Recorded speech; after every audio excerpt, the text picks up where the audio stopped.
सोनेरी हरिण. गणेश आणि रमेश हे दोघे मित्र होते. ते दोघे दिवसभर जंगलात जात आणि गुणकारी झाडांची पानं तोडून औषधी कंपनीला विकत असत. यातून मिळालेला नफा ते दोघे वाटून घेत. या कामामुळे दोघांचं जीवन सुरळीत चाललं होतं. एक दिवस गणेश गुणकारी झाडाची पानं शोधत असताना त्याची नजर एका अनोख्या हरिणावर पडली. गणेशने त्या हरिणाचा पाठलाग केला आणि जशी त्याला संधी मिळाली त्याने हरिणाला पकडले. रोजच्या प्रमाणे तो जंगलातून रस्त्याने जात होता. तितक्यात त्याच्या समोर एक मोठं सोनेरी हरिण आलं आणि त्याच्या समोर येऊन ते उभं राहून म्हणालं, तू माझ्या मुलीला का कैद केलंस? हरिण बोलूही शकतं हे पाहून तर गणेश थक्कच झाला आणि म्हणाला, हे काय, तुला बोलता येतं?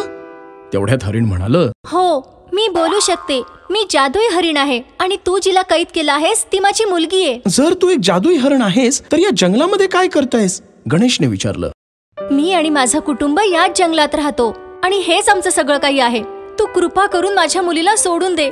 मी तुला जे हवं ते देऊ शकते. हरण म्हणालं, तू मला काय देऊ शकतेस? तेव्हा सोनेरी हरणाने आपले डोळे बंद केले आणि गणेश समोर सोन्याचा हंडा प्रकट केला. हे पाहून गणेशचे डोळे थक्कच झाले. गणेशने त्या छोट्या हरिणाची सुटका केली आणि सोन्याचा हंडा घेतला.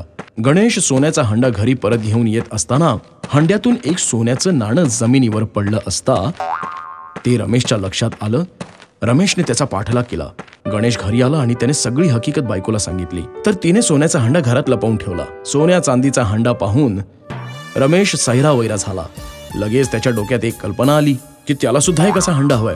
म्हणून तो गणेशकडे गेला आणि म्हणाला, गणेश, मी सगळं काही पाहिलंय. आता प्रामाणिकपणाने सगळं खरं सांग की हा हंडा तुला कुठे मिळालाय, नाहीतर मी सगळ्या गावामध्ये सांगत फिरेन.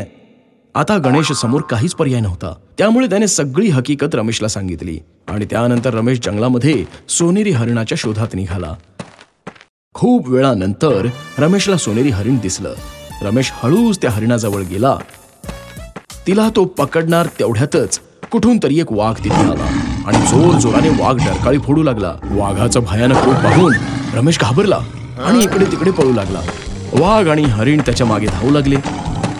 मग काय, रमेश पळत पळत आपल्या घरी आला आणि म्हणाला, बाप रे बाप, आज तर मी चांगलाच वाचलो. देवाची माझ्यावर चांगली कृपा आहे. मला नकोय हे सोन्या चांदीचा हंडा. जीव वाचला तर सगळं काही करू शकतो. तर मित्रांनो, काय शिकलात या गोष्टीमधून? की अति लोभ बरा नसतो. वेळेच्या आधी आणि नशिबापेक्षा जास्त कुणालाच मिळत नाही.